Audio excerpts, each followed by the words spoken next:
प्रसंग है जिसमें पांडवों को जोरदार प्यास लगती है और फिर एक एक को पानी की खोज में भेजा जाता है।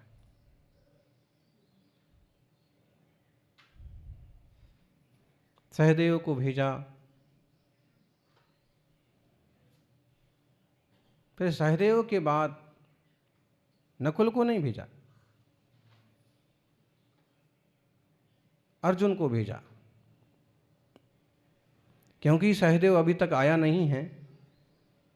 युधिष्ठिर ने विचार किया कि सहदेव अभी तक आया नहीं है और कुछ अगर अनहोनी होगी तो अर्जुन जाएं, या तो ये जीत लेंगे, संभाल लेंगे, और अगर कुछ अनहोनी होती है तो हम दो माताओं के पुत्रों में दोनों माताओं का पुत्र जीवित तो रहेगा। मतलब सौतेलापन होकर के भी सौतेलापन नहीं था, दुराव नहीं होना चाहिए। इसे शिक्षा मिलती है। आपको मालूम है सहदेव वहां पर बेहोश कर दिए गए। यक्ष ने कहा था कि ये जब उन्हें पानी मिल गया, पानी दिख गया, तो वो भरने को तैयार हो गए, ले जाने को तैयार हो गए। तो यक्ष ने कहा कि ठहरो, पानी ले जाना चाहते हो तो ले जाना, लेकिन पहले मेरे प्रश्न का उत्तर दो। तो प्रश्न का उत्तर देने की बजाय उन्होंने मुकाबला करने की बात करी। तुम कौन हो, हमारे सामने आ जाओ, फिर मालूम पड़ेगा कि कौन से प्रश्न कौन से उत्तर। परिणाम ये हुआ कि बेहोश कर दिए गए, मान लीजिए मार दिए गए। अब यूं शिक्षा इससे भी ली जाए तो परदेश में अथवा जब आप अकेले पड़ जाएं तब किसी से मुकाबला और टक्कर लेने की बजाय साहसता से पेश आकर के मालूम करना चाहिए कि मामला क्या है और क्या कहना और पूछना चाहता। वैदिक साहित्य में बोलते हैं खत्म कर दिया। फिर भीम का भी, फिर नकुल का भी वही हाल हुआ। पानी नहीं छू सकते, पहले मेरे प्रश्न का उत्तर दो। तुरंत सावधान हो गए, बड़ी साहसता और विनम्रता के साथ कहा, आप कौन श्रीमान हैं, बताइए, हम आपके प्रश्न का उत्तर जरूर देंगे, और हमारे प्रश्न का उत्तर दे पाओगे तो ही पानी ले जा सकते हो, नहीं तो जो हाल इनका हुआ है वो ही तुम्हारा होगा। आपका जो आदेश होगा, जो आज्ञा होगा, स्वीकार करेंगे। और फिर यक्ष प्रश्न होते हैं, अनेक प्रश्न होते हैं, अनेक प्रश्नों के उत्तर होते हैं।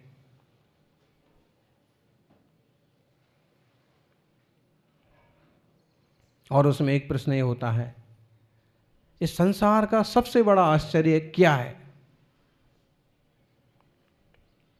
तब युधिष्ठिर कहता है, अन्य अन्य ही भूतानि गच्छन्ति शिव मंदिरम तथापि जीवितुमिच्छन्ति अतो किमश्चर्यं परम। अन्य अन्य ही भूतानि, रोज रोज रोज रोज लोग मर करके और स्वर्ग चले जा रहे हैं।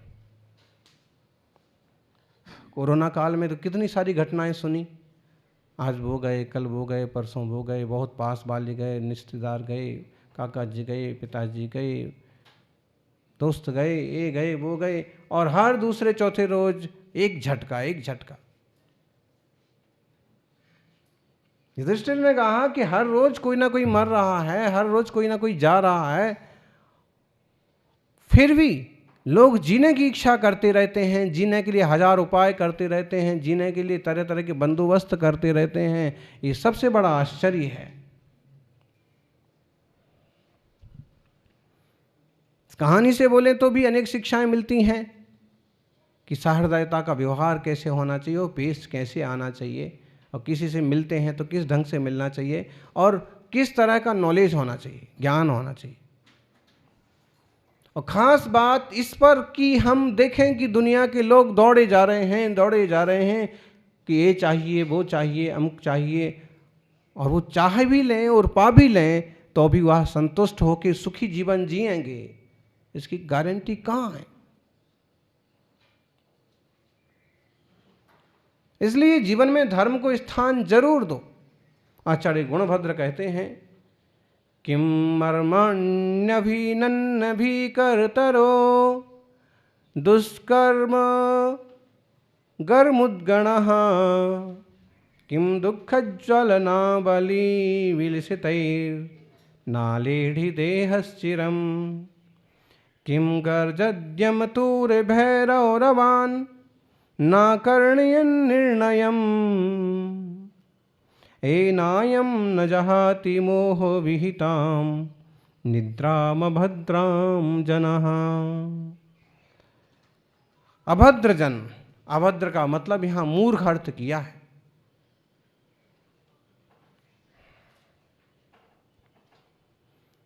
प्रश्न किए हैं कुछ, किम मर्माणि अभिनन्न भी करतरो, मर्म को भेदते हुए अत्यंत दुखकारी दुष्कर्म रूपी मुद्गणा, मुद्गर, दुष्कर्म रूपी खोटे कर्म रूपी असाता रूपी मुद्गर इसके माथे रोज पड़ रहे हैं।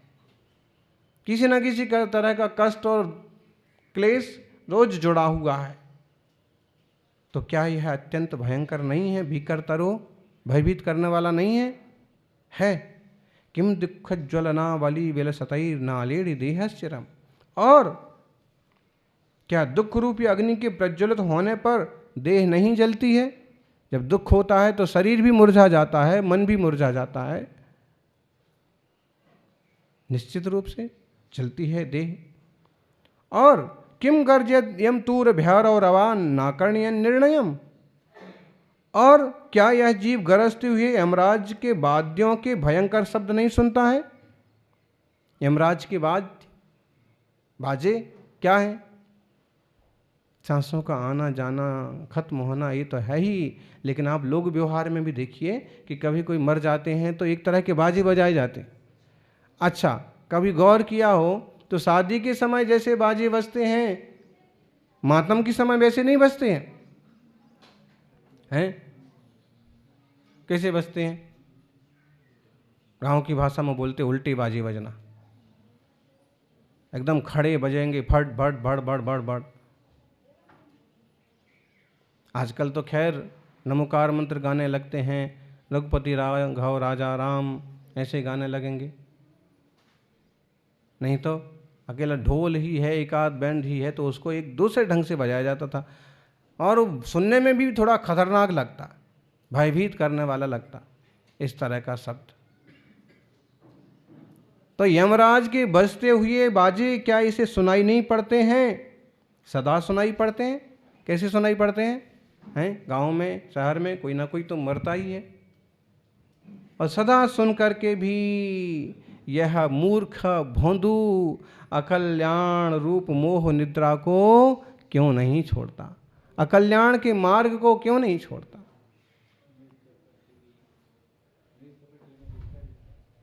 न्यूज पेपर, आज तो बहुत सारे साधन हो गए। मोबाइल खोल लो, टीवी खोल लो, टीवी पर देखना चालू कर दो, न्यूज़पेपर जो पढ़ते हैं उठाओ, तुरंत मालूम पड़ेगा। अफगानिस्तान में, काबुल में, बोले एयरपोर्ट को ही समझ लीजिए कि खून की नदियां बह गईं। 60 से ज़्यादा लोग बम धमाके में मारे गए।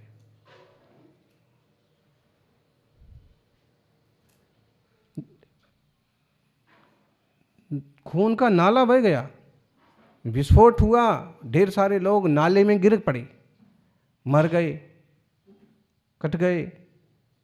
जब वहां से उनके मुर्दे निकाल लिए गए तो पूरा नाला लाल। प्राणों को भी संकट में डाल देते हैं, खुद ही बम बन जाएंगे, खुद अपने आप को उड़ा लेंगे, अपने साथ 10-20 को, 50 को, 1000 को और उड़ा ले जाएंगे, मरेंगे।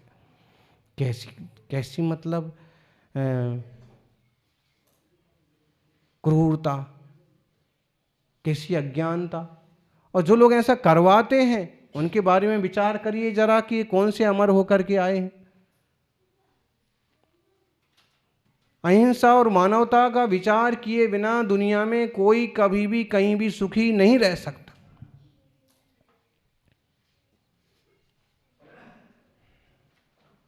सौहार्द और परस्पर विश्वास बहुत जरूरी है। अहिंसा, दया, करुणा बहुत जरूरी है। और उसमें ये समझ भी जरूरी है कि कोई शाश्वत बन के नहीं आया है। कोई राष्ट्रपति भी बन जाएगा, प्रधानमंत्री बन जाएगा, किसी देश पर कब्जा भी कर लेगा तो कितने साल के लिए? बोलो। सद्दाम हुसैन ने भी एक देश पर कब्जा किया था। कौन से देश पर? इराक का तो मालिक बन के बैठा था। कुवैत पर भी किया था। हैं? कितने दिन, कितने साल? अरे कितने साल? 100 साल मान लीजिए, बहुत हो गया। नहीं तो 20, 25, 30, 40, 50, फिर कोई ना कोई पैदा होता है। कोई पैदा ना हो भी तो अभी खुद ही मरे जाते हैं उम्र के कारण से। और अगर यही बोध हो जाए कि जाना ही है एक दिन, तो ऐसे खोटे कर्म करके क्यों जाना? यमराज के बाजे हमेशा बज रहे हैं, मौत आना है। कोई धर्म ध्यान करके जाएं, परोपकार करके जाएं, शांत सहज जीवन जी के जाएं, भेद विज्ञान करके जाएं, सम्यक दर्शन ज्ञान चरित्र रत्नत्रय प्राप्त करके जाएं, तो जाना सार्थक होगा, आना सार्थक होगा। नहीं तो सब कुछ निरर्थक।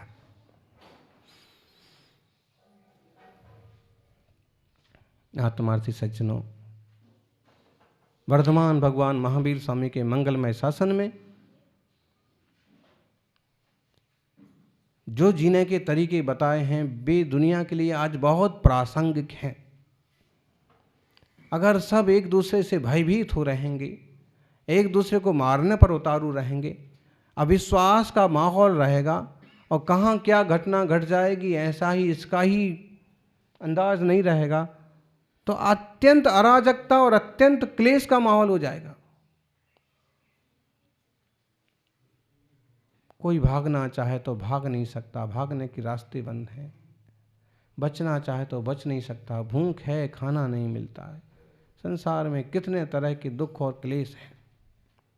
सौभाग्य है इस भारत देश की धरती का कि यहाँ तीर्थंकरों ने, महापुरुषों ने वो रास्ते दिखाए हैं कि आज भी कैसी विकट परिस्थिति बन जाए तो अभी अराजकता का और हिंसा का भयंकर माहौल तो नहीं होता, तो भी कोई ना कोई किसी ना किसी का सहयोगी मिल जाता।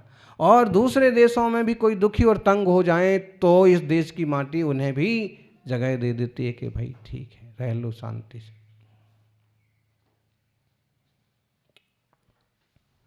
अब हम इस पर विचार करें कि ऐसे मंगलमय देश में, भूमि में हमारा जन्म हुआ है, परिस्थितियां बहुत सारी अनुकूल हैं। कभी कोई गलत दृष्टि वाले लोग उपद्रव करते हैं, वह उनका दुर्भाग्य है, वरना एक सीमा तक आप धर्म ध्यान करने के लिए स्वतंत्र हैं। पूजा अभिषेक करने के लिए, धारणा ध्यान करने के लिए, परोपकार करने के लिए आप स्वतंत्र हैं। साधना करने के लिए आप स्वतंत्र हैं। और इस स्वतंत्रता के माहौल में भी अगर हमने भेद विज्ञान न किया, पर पदार्थों से पृथक स्वस्वरूप को न जाना, केवल आकुलता व्याकुलता के प्रपंच में पड़े रहे, केवल संसाधनों के पीछे दौड़ते रहे, तो अंततः पछतावा ही हाथ लगेगा। इसलिए सावधान, कर्तव्य करिए, आजीविका करिए, लेकिन धर्म ध्यान को भूल करके कुछ मत करिए। ज्ञानियों, मोह रूपी निद्रा के बस में हो करके यह जीव दुखमय असार संसार को ही चाहता है।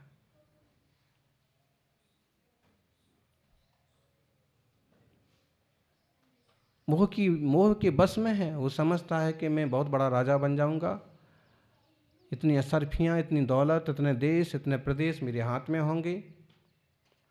और 70 और 80 साल का होने के बाद भी उसी में लगा हुआ है, उसी में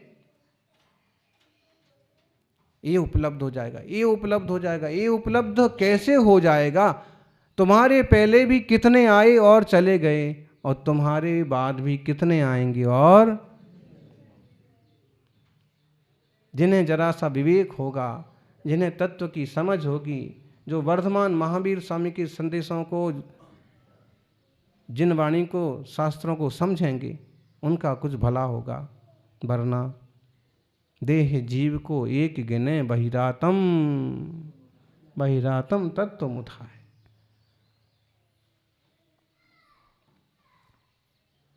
जिन मार्ग से महान दुनिया में कोई मार्ग नहीं है, कोई रास्ता नहीं है,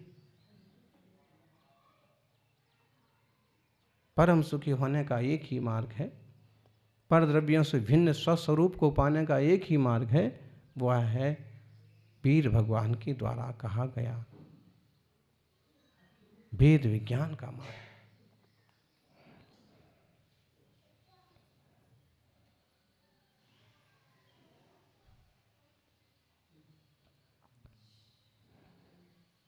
देह से एकात्म बुद्धि करता है यह संसारी जीव। चूंकि जन्म हुआ है तो देह को अपना मानता ही है, शुरू से ही मानता है, आज भी मानता है।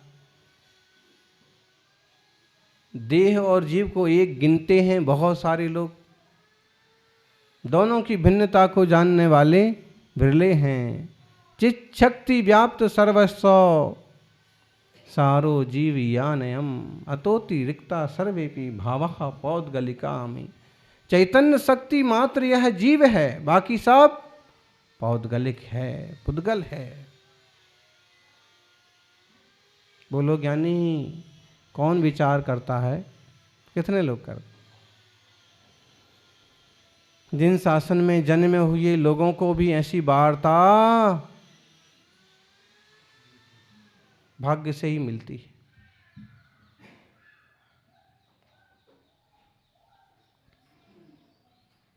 नोह की नींद से जागिए, मोह नींद से उठ रे चेतन, तुझे जगावन को हो दयाल उपदेश करें गुरु। बारह भावन को, बारह भावना भाइये।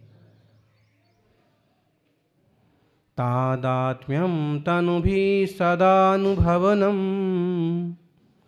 पाकस्य दुष्कर्मणो व्यापारा समयं प्रति प्रकृतिभिः गाढ़ं स्वयं बंधनम। निद्रा विश्रमणं व्रते प्रतिभयं सस्वन्मृतिश्च ध्रुवं। जन्मिन् जन्मनि ते तथापि रमसे तत्रैव चित्रं महत।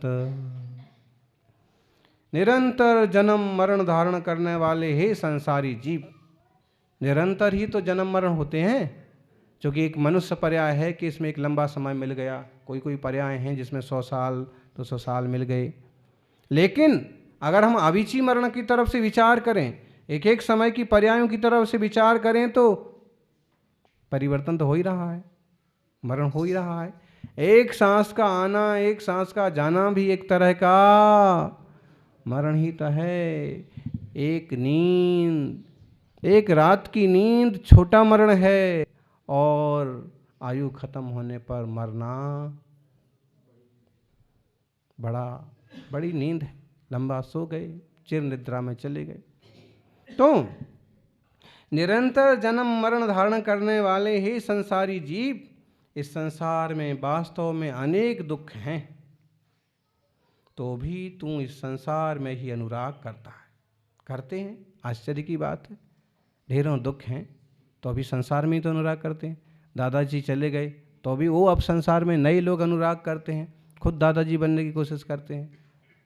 पगड़ी रस्म होती है, पगड़ी धारण करते हैं। संसार के ढेरों दुख देख करके भी उसी लाइन में ही तो लगे रहते, उससे आगे का कौन सोचते हैं? तीर्थंकर महापुरुष मुनिराज, ये अद्भुत मार्ग है। तो आश्चर्य की बात है कि उसी में अनुराग करता है। जरा इन दुखों का विचार तो कर। जिस शरीर से तेरा संबंध है, यह महाक्लेश का कारण है। तू सदा एक देह को छोड़कर दूसरी देह धारण करता है और निरंतर पाप कर्म के फल रूप दुख को भोगता है। तू प्रति समय कर्म प्रकृतियों से बंधने का ही व्यापार स्वयं करता है। कौन करता है कर्म के आश्रय बंध का व्यापार? खुद ही तो करता है। मन वचन काया की दुष्प्रवृत्ति खुद ही तो करता है। निद्रा आने पर विश्राम करता है, काल से डरते हुए भी निश्चित रूप से एक दिन मरण को प्राप्त होता है। फिर भी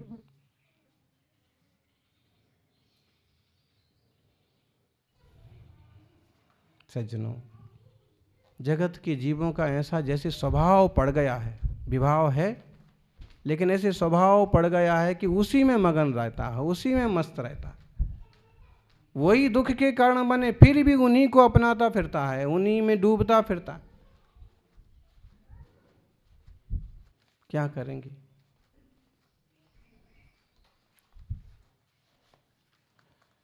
कभी संसार की असारता पर विचार करें।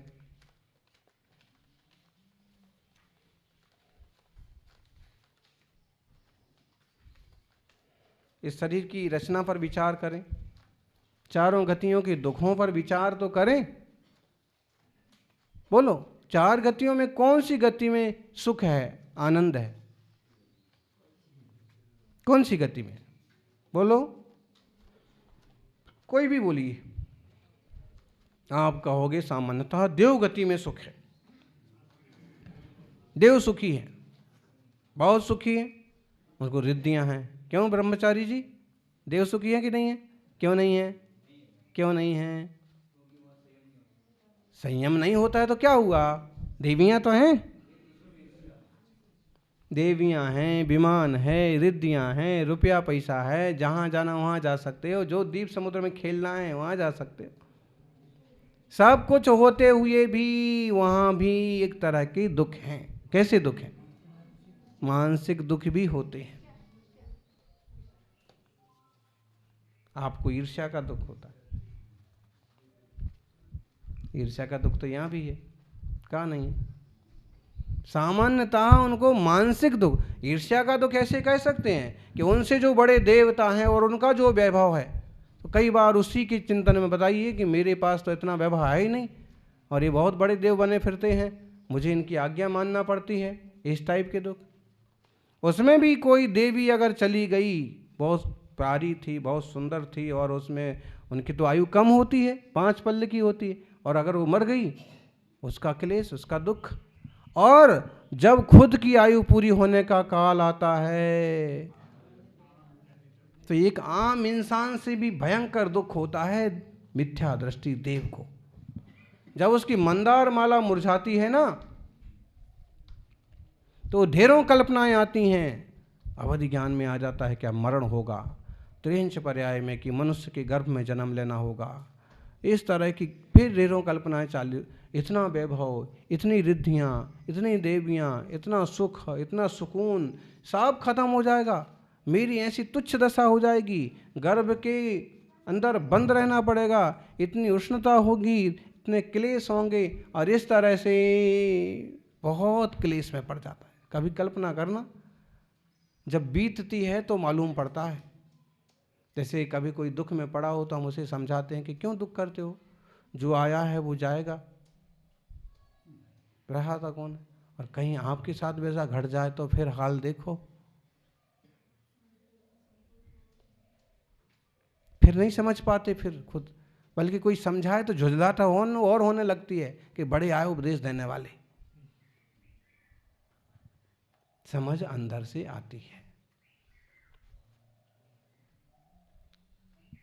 वो मिथ्यात्व में पड़ा हुआ जीव है, उसे बाकायदा देव होते हुए भी उसका पूरा दुख का वेदन है। ऐसा होगा, ऐसा हो जाएगा, 6 महीने बाकी हैं, 2 महीने बाकी हैं, 1 दिन बाकी है। हैं? आप पुराण साहित्य पढ़िए, अमुक देवता को एक बड़े देवता उपदेश देते हैं कि भाई जब आयु पूरी हो ही रही है तो ना इंद्र शरण है ना मैं शरण हूँ, आयु पूरी हो रही है, सहजता रखो, शांति रखो, कल्प वृक्ष के सामने, अकृत्रिम जिन्ना भगवान जिन मंदिर के सामने जाकर के धर्म ध्यान करो। शरीर जाए तो जाए लेकिन परिणाम नहीं बिगड़ना चाहिए, और उस परिणामों को सुधार करके वह जीव अगले भाव में राजा होता है, मुनि बनता है। देवताओं में है सुख लेकिन उनमें भी दुख है, नारकियों में तो दुख ही दुख हैं, कोई शांति नहीं है। हाँ, आज नरक क्या देखने जाना है, कुछ देशों की हालत देख लो, कुछ नगरों की हालत देख लो, कि इंसान भी जानवरों से गया बीता जीवन जीने को मजबूर है। महिलाओं की बड़ी दुर्दशा है, बच्चों की क्या बोलेंगे, क्या करेंगे। नरक पर्याय के दुख, त्रियंच पर्याय के दुख देखो। कई दिनों तक भोजन पानी भी नहीं मिलता है, डंडे खाने को मिलते हैं, और कसाई लोग यूं मार डालते हैं, खत्म कर देते हैं। संवेदनाएं तो जिसमें छीन होती जा रही हैं। त्रियंच पर्याय की दुख। 6 ढाला की पहली ढाल जो है ना, उसमें थोड़े थोड़े शब्दों में, थोड़े थोड़े छंदों में चारों गतियों के दुखों का वर्णन किया है। कभी ठीक तरह से उसका भी चिंतन करें ना, वो भी वैराग्य में निमित्त बनता है। शेर हो गया तो क्या हो गया शेर? कभी कभी ना कोई त्यागी व्रती भी कहने लगते कि मैं शेर हूँ, हैं? लोग भी कहने लगते हमारे महाराज तो शेर हैं, हमारे दादा तो शेर थे। अरे भाई, तुम्हारे दादा शेर थे?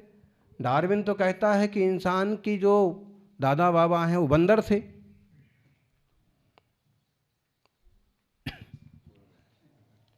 हैं? मनुष्यों के पूर्वज कौन थे? लेकिन वो कहता हमारे दादा शेर थे, बाकी लोगों के बंदर थे उसके। एक मूर्खता देखिए। उसका कहने का मतलब तो ये है कि बहुत शक्तिशाली थे, बहुत पावरफुल थे और एकदम अन्याय सहन नहीं करते थे। उसका कहने का मतलब ऐसा है। लेकिन सीधा सीधा पकड़ लिया जाए तो कैसा लगता है कि जानवर की औलाद है क्या ये? ऐसे ही एक कभी समझने के लिए भले बोल दिया जाता है। मुनिराज की सिंह वृत्ति होती है। मुनिराज की सिंह वृत्ति होती है का मतलब ये नहीं है कि जिस चाय पर झपट पड़े, जिस चाय पर चिल्ला पड़े, जिस चाय को पंजा लगा दें, कुछ भी शब्द बोलते रहें। सिंह वृत्ति का ये मतलब नहीं है कि अपनी समितियों को भंग करते रहें, गाली गलौच पर उतर आएं। ये नहीं है सिंह वृत्ति। सिंह वृत्ति का मतलब है स्वात्माधीन पूर्ण शांत दशा। हमें जो कुछ करना है, हमारी जो सहज प्रवृत्ति हो रही है, मूलाचार के अनुसार, आत्मशुद्धता के हिसाब से उसी में मस्त रहना, उसी में मगन रहना, किसी से प्रभावित नहीं होना और किसी के जंजाल में नहीं पड़ना, वो सिंह वृत्ति। जंगल में भी बैठे हैं मगन ध्यान में, नहीं बैठ सकता, आम इंसान नहीं बैठ सकता है, वो उनकी सिंह वृत्ति है, किसी का भय नहीं है, निर्भयता। बाकी शेर को भी कोई सुख नहीं है। और जैसे कि इस जमाने में तो किसी भी जमाने में नहीं रहा, शिकार तो हमेशा ही से लोग करते रहे, दुख पहुंचाते रहे, लेकिन आज के ज़माने में तो और खतरनाक तरीके खोज लिए। सिंह पर्याय हो कि त्रियंचों की कोई भी भारी से भारी पर्याय हो, दुख सब जगह हैं।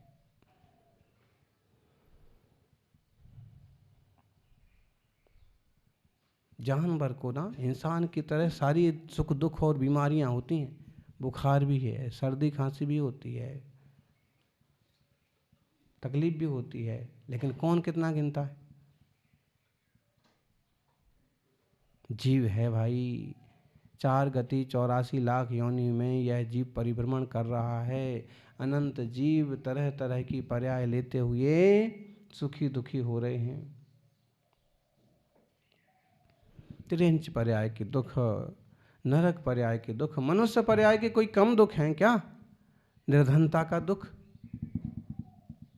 तिरस्कार का दुख, परिवार नहीं होने का दुख, ढेरों तरह के दुख हैं। मिले हुए अच्छे लोग बिछड़ गए, मर गए, उसका दुख। ऐसे सब जगह संसार में दुख है, क्लेश है। फिर भी यह मोही जीव बेसुध पड़ा हुआ नए नए उपाय करता है कि अब सुखी होऊंगा, इस ढंग से सुखी होऊंगा। माँ के गर्भ में भी तो असुचिता का दुख है। कभी विचार करें और इस तरह के चिंतन से एक धारा बदलती। वो कहानी आपने सुनी हो, एक तपस्वी से एक व्यक्ति निवेदन करता है कि आप इतनी तपस्या करते हैं, आप ऐसे सब त्याग करके रहते हैं और आप के सामने सुंदर सुंदर स्त्रियां और लोग आते हैं तो आपको विकार नहीं होते हैं? आपको नहीं लगता है कि संसार में दुख है? संसार में सुख है, संसार का सुख मुझे भी मिलना चाहिए और मुझे भी संसार की तरफ देखना चाहिए, झुकना चाहिए। और वो जो तपस्वी ने वो जवाब दिया, जवाब सीधा सा है। उन्होंने इसी बात कही कि मेरा तो क्या होता है उसे छोड़िए, पहले तुम्हारा देख लो। 7 दिन में तुम मर जाने वाले हो, तुम्हारा कोई प्रश्न कोई उत्तर काम आने वाला नहीं है। केवल 7 दिन में तुम्हारा मरण निश्चित है। सारे प्रश्न भूल गया, क्या पूछने आया था, क्या कहने आया था, क्या लेने देने आया था। अब उसे सिर्फ एक ही चीज़ दिखती है, 7 दिन में मरना। जिन लोगों को कैंसर की घोषणा कर देते ना कि इनको कैंसर है और 6 महीने चलेंगे, साल भर चलेंगे, उनके हाल देख लो आप, उनके चेहरे देख लो आप। 6 महीने और साल भर बाद जो होगा वो आज ही वो उसी में जीने लग गए। उसका भी यही हाल हुआ। 1 दिन बीता, 2 दिन बीते, 3 दिन बीते, दिन गिन रहा है। सारे पाप उसके छूट गए हैं, गंदे काम छूट गए हैं, कसाएं छूट गई हैं। सबसे माफ़ी मांग रहा है कि भाई क्षमा करना, थोड़े दिन की जिंदगी है, फिर चले जाना है। किसी को कुछ गलत कहा हो तो क्षमा करना, कभी कोई व्यंग किया हो, कभी कोई दुख दिया हो तो क्षमा करना, और सबसे क्षमा मांग ली। 7वां दिन आते आते तो बिल्कुल चारपाई पर पड़ गया, जमीन पर लेट गया कि बस अब तो जाना है। गिनने लगा, घंटे गिनने लगा। क्यों? क्योंकि उस संत के बारे में फेमस था, बहुत ज्ञानी हैं और जिसको जो कहा है बिल्कुल सही निकलता है, कभी झूठ नहीं बोलते हैं, वगैरह वगैरह। आज तक जो भविष्यवाणी की है सही निकली है, उसे भी 100% भरोसा था कि बस मेरे लिए भी जो कुछ कहा है सही निकलने वाला है। 7 दिन की जीवनचर्या उसकी ऐसी हो गई जैसे एक सच्चे साधु की होती।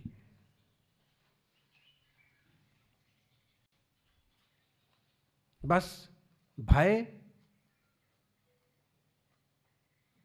और चिंता जरूर लगी रही, जो हर एक संसारी को लगी रहती है। आचार्य आदिसागर जी की समाधि के संबंध में जो स्तुति लिखी गई है महावीर कीर्ति जी ने, उसमें उन्हें बहुत अच्छे शब्दों का प्रयोग है। चिंता शोक भयादि कांत रहिताम क्लेशादि में वर्जिताम। कैसे उनकी समाधि चल रही थी, कैसे उनकी समाधि हो रही थी, उनके चेहरे पर क्या भाव थे? चिंता नहीं, शोक नहीं, क्लेश नहीं, चिंता नहीं, चिंता शोक भय भी नहीं, आतंक नहीं, कुछ नहीं, सहज प्रसन्नता का शांत भाव। ये आम लोगों की चेहरे पर नहीं हो पाता है, इसलिए उनका मरण कुमरण हो जाता है और साधु का मरण सुमरण होता है। वह व्यक्ति इस तरह से आतुर हो गया कि बस अब गया तब गया, लेकिन भय तो जारी है।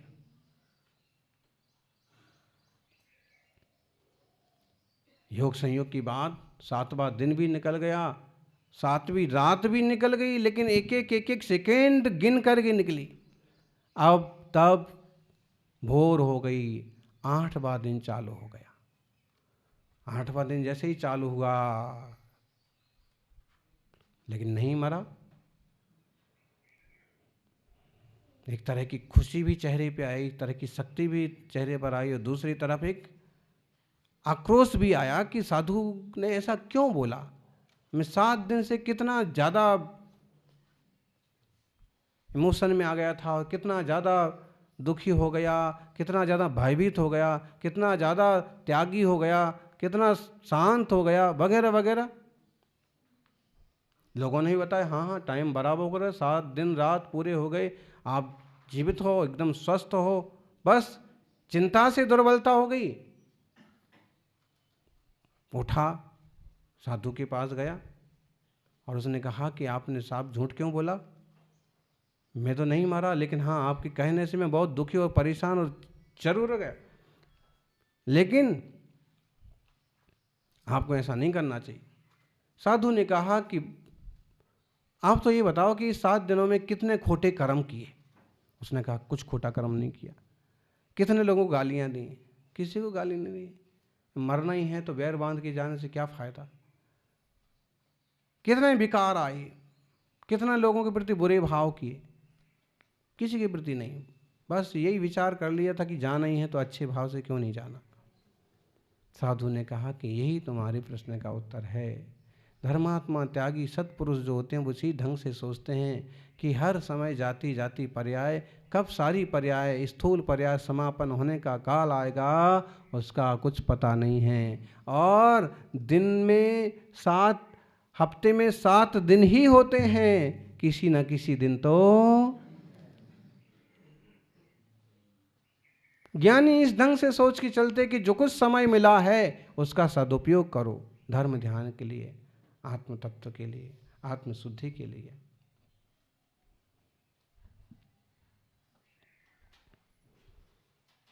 भेद विज्ञानतः सिद्धा सिद्धा किल केचना अस्सैव भावतो बद्धा बद्धा किल केचना। थोड़ा सा भेद ज्ञान की ज्योत चले और वीतराग मार्ग की श्रद्धा बढ़े, यही मंगल भावना।